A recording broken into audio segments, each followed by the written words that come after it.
박지영 집사님은 이 다음에 재현이가 커서 장가들 나이가 되어졌을 때 결혼을 하겠다 하는 그 배우자, 즉 며느리감에 대하여서 아들이 이렇게 묻는다면, 엄마 나 이 자매하고 결혼할래요? 뭐라고 대답하시겠어요? 우리 지효주 집사님은 그렇게 민서가 묻는다면 뭐라고 대답하시겠어요? 그런 거를 좀 생각해 보셨나요? 이병수 권사님은 뭐라고 대답하시겠어요? 대부분은 아마도 그래 결혼은 네가 하는 거니까 네가 좋으면 됐지, 서로 좋으면 됐지 뭐 다 이렇게 말씀을 하실 거예요. 그러나 아닙니다. 이거는 잘못된 겁니다. 이것은 큰 실수입니다. 얼핏 듣기에는 자기네들끼리 좋아서 소위 사랑을 하고 결혼을 하면은 좋을 수 있겠지만, 자기네들은 그래서 좋을 수 있겠지만, 그러면 우리 가문은 어떻게 되는 거예요? 가문에 대해서도 생각을 해볼 필요가 있잖아요. 지금까지 부모된 우리가 자녀인 너희를 이렇게 키워오면서 신앙의 가문으로 성장시켜 왔는데 너는 너 좋다고만 생각하냐? 라고 말할 수 있어야죠. 소위 네가 좋아라 결혼하고 싶은 사람이 있을 때 그 너의 배우자 될 사람이 우리 가정, 우리 가문에 대해서 끼칠 영향에 대해서는 생각해 보았니? 우리 한번 그 부분을 고민해 보자. 나는 너 좋다고만 한다고 다 결혼이 아니라 네가 속해 있는 우리 가문에 대해서도 결혼이 미칠 영향도 한번 동시에 생각해 봐야 하는 거죠. 우리는 이 부분을 그동안 많이 간과해 왔지 않습니까? 너무 놓치고 있었잖아요. 그러다 보니까 어느 집에 장가를 들든 어느 집에 시집을 오든 그 일로 인하여서 가정의 평화가 깨질 일도 생기고 지켜왔던 신앙의 가문에 금이 가기 시작하고 믿음의 명가는커녕 오히려 문제가 발생할 수 있지 않습니까? 바꿔 말하면은 뭔가 소중한 결정을 할 때에 신앙의 가문으로 믿음의 명가로서 함께 고민하고 함께 기도하고 함께 결정할 수 있어야 합니다. 그렇지 않겠습니까? 믿음의 조상 아브라함은 과연 우리의 조상답게 그러한 처세술을 보입니다. 믿음의 처신을 하는 장면이 창세기 24장에 나옵니다. 즉 그의 아내 사라가 세상을 멈춰 떠나 주님의 품에 안기고 본인도 혼자가 되고 사랑을 받던 이삭도 어미 없는 채 홀로 자라야 될 상황 가운데 그 아브라함이 자신의 아들 이삭을 결혼시키고자 할 때 나이 많이 든 종을 하란으로 보냅니다. 벌써 이 가나안 땅은 여러 모양으로 우상 숭배도 많고 좋지 않았음을 알기 때문이죠. 하나님이 보내주시지만 않았다면 머무를 이유가 없을 법한 그런 곳이잖아요. 그래서 며느리만큼은 그곳에서 얻기 원치 않는 모습을 보이는 거예요. 그런데 느닷없이 이 나이 많은 종이 지혜 있는 질문을 합니다. 주인님, 참한 규수를 며느리감을 내가 만났는데 그런데 그 며느리감이 이곳으로 오지 않는다라고 하면 어떻게 하죠? 그럴 때 조금도 주저함 없이 아브라함은 이렇게 말합니다. 그럼 잊어버려라.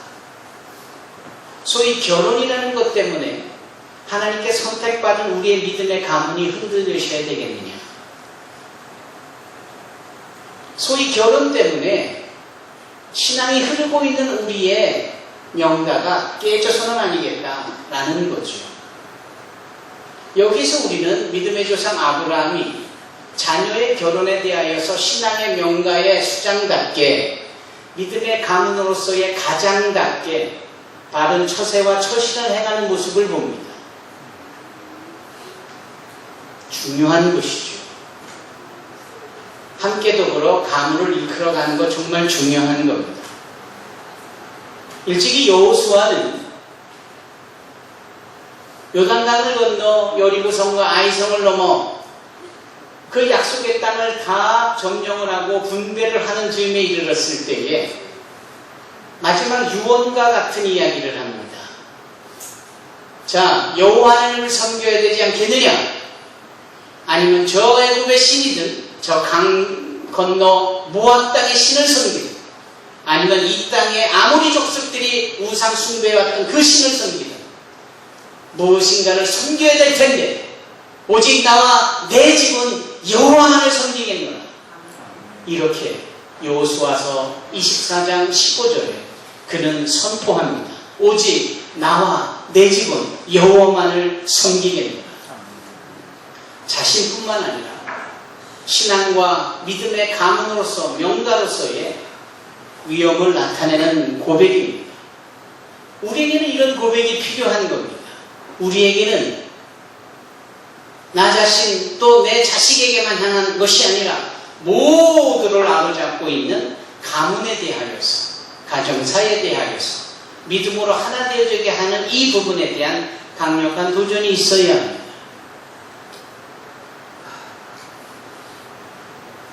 일찍이 사도 바울이 그의 동역자인 실라와 더불어 빌립보 감옥에 갇혔을 때에 하나님께서 놀라운 방법으로 그들을 구원해내시지 않습니까?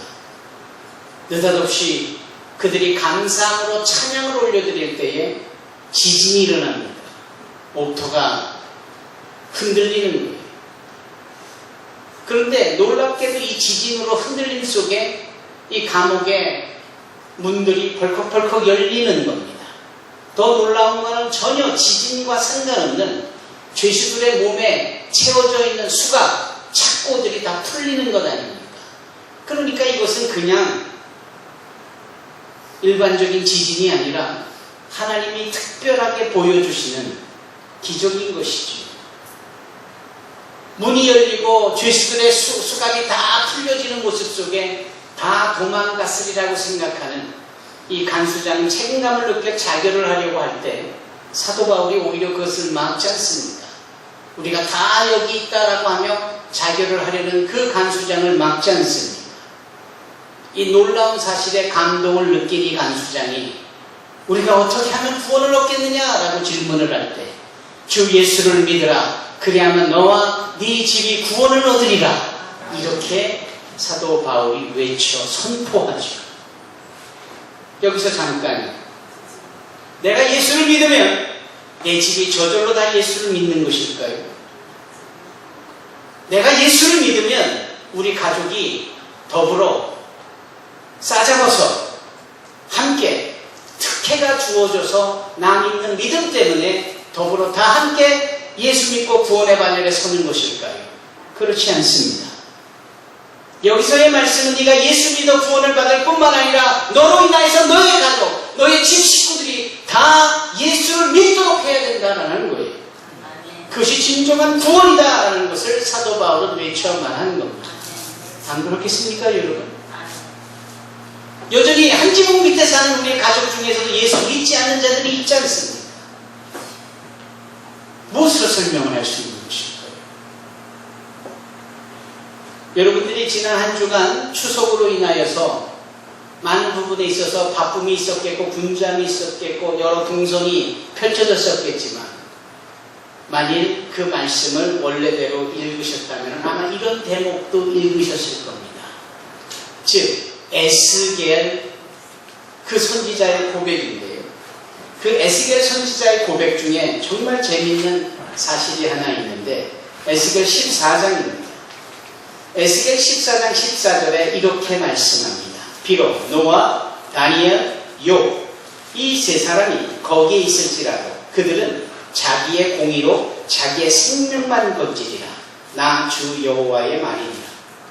노아, 다니엘, 욥 얼마나 탁월한 믿음의 선진들입니까? 의리라고 여겨짐을 받은 사람들입니다. 이방 땅에서도 하나님 앞에 기도하기를 주저하지 않았던 사람입니다. 당대의 이스라엘 걷는 노아, 이 욥과 같은 자들.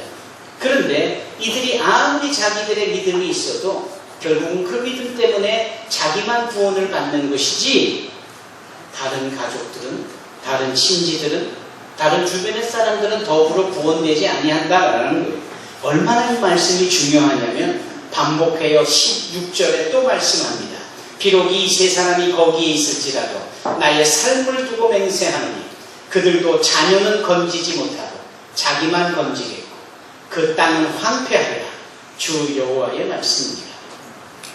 얼마나 중요하면 또 말씀하시기를 18절에 비록 이 세 사람이 거기에 있을지라도 나의 삶을 두고 맹세하노니 그들도 자녀는 건지지 못하고 자기만 건지리라. 나 주 여호와의 말이니라.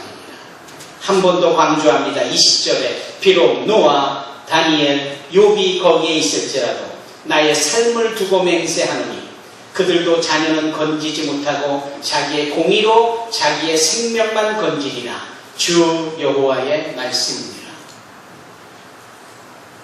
나의 믿음이 나의 가족의 구원을 보장하지 못합니다. 나의 믿음은 하나님과 나 사이만의 관계일 뿐이고 나의 믿음으로 인해서 내가 구원을 받는 것이지 내 가족이 더불어 구원을 받지 못합니다. 따라서 주 예수를 믿으라 그리하면 너와 네 집이 구원을 얻으리라는 말씀은 주 예수를 믿어 네가 구원을 받고 더 나아가 네 집 식구들이 다 구원을 받을 수 있도록 예수 믿게 하라. 이 말씀이 정말 중요하지 않습니까? 혼자 생각할 일이 아닙니다. 너 좋은 대로 해라. 아니, 네가 좋으면 됐지. 결혼은 네가 하는 것인데 천만에 가족을 생각하여야 되고 가문을 생각하여야 합니다. 부모에게만 주어지는 넓은 생각이 아니라 결혼을 앞두게 되어지는 젊은이들에게도 요구되어지는 부분이에요. 뭔가를 하나만 생각하지 말고 너희들 자신에게만 생각하지 말고 내가 판단하고 결정하고 선택을 하는 점에 있어서 가문을 생각해 볼 수 있어야 하는 거예요. 가족을 생각해 볼 수 있어야 하는 거예요. 저는 이러한 이야기를 나누는 것을 본 적이 있어요. 어린아이들이 이제 막 사춘기를 접어든 청소년들이 머리에 헬멧도 안 쓰고 그냥 조그만 오토바이를 타고 굉음을 내며 여기저기 차 사이로 막 다닙니다. 얼마나 위험합니까? 남의 집 새끼들이지만 보면서 가슴이 움찔움찔하지 않습니까? 무단횡단하는 젊은 애들이 얼마나 많은지 몰라요. 그러다가 차에 치면 죽음 아니겠어요? 근데 그게 뭐 객기도 아니고 호기도 아니고 겁없다라는 것을 자랑하기 위한 것인지 그런 일들을 만하지 않고 하잖아요. 그런데 한번 생각해보자. 자기가 자기만 생각하니까 재미를 느끼고 객기를 부리기 위해서 그런다 할지라도 맞아 그 순간에 자기를 낳아준 부모를 생각한다면 그 친구들이 그렇게 호기를 부르며 멋대로 무단횡단을 하며 위험하게 오토바이를 타고 질주를 하겠습니까? 여러분들도 마찬가지입니다. 여러분들이 어떠한 경우에 있다 할지라도 부모를 생각하고 여러분들의 가정, 가문을 신앙의 명가로서 생각을 한다면 말 한마디 행동 하나 똑바를 수밖에 없는 거예요. 우리 교회학교 학생들은 잘 들어보세요. 안 그렇겠어요 여러분? 왜 혼자만 생각해? 왜 그렇게 이기적이에요? 그러는 것이 아닙니다. 더불어 함께 이것이 우리 주 예수 그리스도의 십자가의 위대한 사역의 정점입니다. 주 예수를 믿는 사람이라면 자신뿐만 아니라 모두를 생각할 수 있어야 하고 나를 생각하기 전 우리를 생각할 수 있어야 하는 겁니다.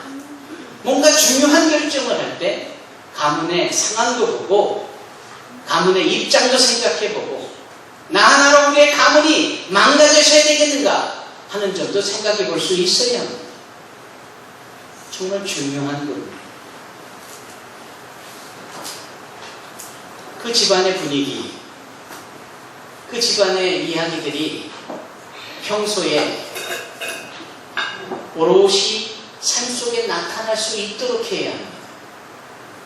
성경에 보면 그 대표적인 자가 누구이냐 하면은 놀랍게도 유대인이 아니라 로마 사람이었어요. 그것도 백부장이라고 일컫는 고넬료라는 사람입니다. 사도행전 10장에 등장하는 이 고넬리우스는 그런 사람이에요. 하나님을 경외하고 가난한 사람들을 돕는 구제의 활동을 하고 모든 가족들이 함께 예수를 믿고 함께 신앙생활을 영위하도록 한 사람입니다. 거기에 베드로가 초대가 되죠. 그리고 베드로가 그곳에서 말씀을 전할 때 놀랍게도 성령이 임하여 그 고넬료 모든 식솔들이, 권속들이 다 성령의 충만함을 받습니다. 오순절 성령 강림 이후에 외국인들이 직접 말씀을 들으면서 성령의 충만함을 받은 가장 첫 케이스가 사도행전 10장 고넬료의 가족들에게 나타나는 거예요. 얼마나 모범적이고 얼마나 바른 신앙의 가문이면 성령께서 말씀을 듣는 순간에 저들 가운데 임하여야 되느냐라는 거죠. 이런 것들이 부러울 수 있어야 되고, 이런 것들이 도전일 수 있어야 되고, 이런 것들이 우리 집안에서 일어날 수 있도록 그 일의 통로가 되어지기를 결단도 필요한 거예요. 저와 여러분들이 꼭 그러한 사람들이 되기를 주님의 이름으로 축원합니다. 아멘. 오늘 본문의 말씀을 살펴보시죠.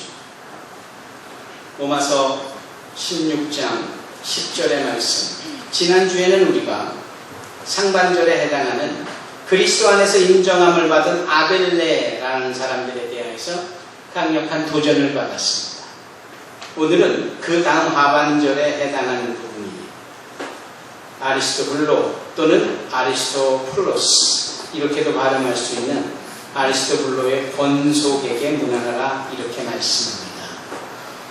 두 가지를 살펴볼 수 있습니다. 아리스토블로라는 사람과 아리스토블로의 권속이라는 이 권속이라는 단어.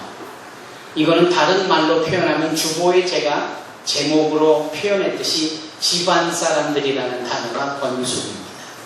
집안 사람들. 이 집안 사람들, 여기에는 피를 나는 쥐떼가 있을 것이고 머무는 친지들도 있을 수도 있고 무엇보다도 일하고 있는 노예, 종들이 있을 수도 있습니다. 이 모두를 다 아울러 집안 사람들 또는 권속으로 사도 바울은 표현합니다. 그리고 이 모든 사람들이 다 문안받기에 합당한 사람들, 이 모든 사람들이 다 서로 문안할 수 있는 자격이 있는 사람들. 그렇다면 이들은 도대체 누구일까요? 크리스찬의 가문이 맞겠죠. 신앙의 명가를 이루고 믿음의 가문을 이어가는 사람들이 맞습니다. 사도 바울은 그와 같은 자들을 놓치지 않는, 사도 바울은 그렇게 신앙으로 하나 되어진, 신분을 떠나서 함께 먹고 마시고 함께 유하는 한 지붕 밑에 사는 이 모든 권속들 집안 사람들에 대하여서 축복하고 있는 겁니다. 자신이 가서 만나기도 전에 소식을 들어 알고 있는 사람들, 지중해 너머 로마에 주인이라고 여겨지는 그 가정의 핵심 인물이 아리스토블로인데, 그 사람도 그 사람이겠지만 그 사람을 중심으로 모여진 수많은 가족들이, 집안 사람들이, 권속들이 다 문안받기에 합당하다. 여기에 공동체의 진정한 의미가 담겨져 있고요. 여기에 믿음의 가문으로서의 질이 담겨져 있는 거예요. 노예와 주인이 함께 먹고 마시고 거룩히 입맞추고 서로를 존경하고 축복하는, 운명적으로 주어진 주인과 노예라는 신분 외에는 다를 것이 하나도 없는, 적어도 우리가 이 땅에 이 시대에 살아가면서 우리 가문 안에, 우리 가정 안에 이와 같은 한 믿음과 한 성령과 한 하나님을 향한 신앙생활의 공동체의 모습이 있어야 한다는 것을 강력하게 도전하는 부분입니다. 아리스토블로는 그의 이름 자체가 주어지는 대로 헤롯 가문의 피를 나는, 피를 지닌 왕손이라고도 볼 수 있는 사람이에요. 어쩌면 사도행전 10장에 등장하는 고넬료보다도 훨씬 더 수준 높은 그러한 양밭집, 위험 있는 뼈대 있는 집안의 주인이 맞사람. 그런데 그는 그러한 것에 안주하지 않고 영적으로 모든 권속들을 문안하고 하나가 될 수 있도록 여기 생명책에 기록을 시킬 만큼 그는 자신의 가족들을 잘 건사하고 이끌었다. 아리스토블로라는 황제의 황손 이런 차원이 아니라 신앙으로서 믿음의 가문을 만들어가는 이 아리스토블로야말로 성경 다른 곳에는 어디에도 그 이름이 찾아볼 수는 없는 유일한 대목이 바로 여기이지만 그가 믿음의 뭔가를 신앙의 가문을 만들어가는 것을 알고 있는 사도 바울에 의해서 축복되어지고 있다는 사실은 오늘을 사는 우리에게 강력한 도전이 되어집니다. 오늘을 사는 우리가 놓치고 있는 가장 소중한 것을 더 이상은 놓치지 않고 회복시키고 꼭 붙잡고 신앙의 가문을 믿음의 명가를 세워가는 그 일에 강력한 도전이 되게 하는 귀한 인물이 아닐 수 없습니다. 아리스토블로가 되십시오. 자그마한 일 하나까지도 가족들이 함께 모여 기도하고 성령의 조명하심 속에 바른 판단과 선택과 결정을 해나가는 그런 신앙의 가문이 되시기를 바랍니다. 정말 은혜의 날에 하나님의 전에 함께 손잡고 나와 서로를 축복하고 한 영에 이끌리어 한 믿음을 가지고 한 하나님께 예배할 수 있는 이 시대의 아리스토블로가 되기를 주님의 이름으로 축원합니다.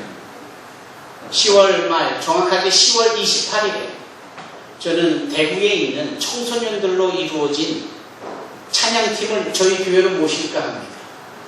그래서 가을밤 함께 찬양 예배를 드리려고 해요.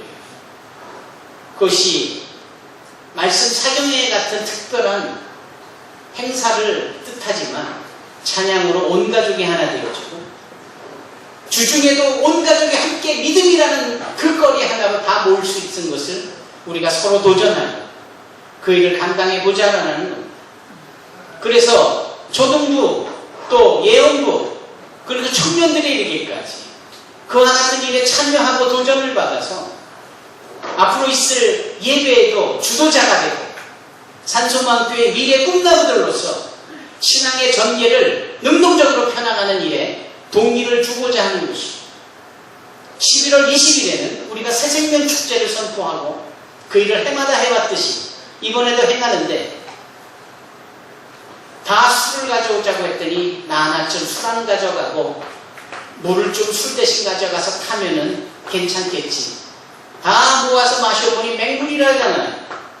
우리가 지금 수년 동안 맹물 행사를 해왔잖아. 너도 나도 한 영혼의 추수를 위해서 수고하고 그렇게 하자고 했는데 열매가 없잖아요. 또다시는 이럴 수는 없다라는 것을 믿음의 가문의 위엄을 가지고 기품을 가지고 그 일을 감당해보자라는 겁니다. 우리는 이 가을에 여러 모양으로 도전하고자 합니다. 쇼하듯이 소꿉장난하듯이 진검승부가 아닌 막대기 들고 장난하는 모습이 아니라 실질적으로 진리 안에서 믿음 안에서 우리 가정이 믿음의 가문 신앙의 명가가 되어져서 하나님 앞에 그분의 생명책에 모두가 다 기록되어지고 그것을 누리고 사는 아리스토블로와 같은 가정이 되고자 원합니다. 이 일에 저와 여러분들이 함께하기를 주님의 이름으로 축원합니다. 기도하십시다.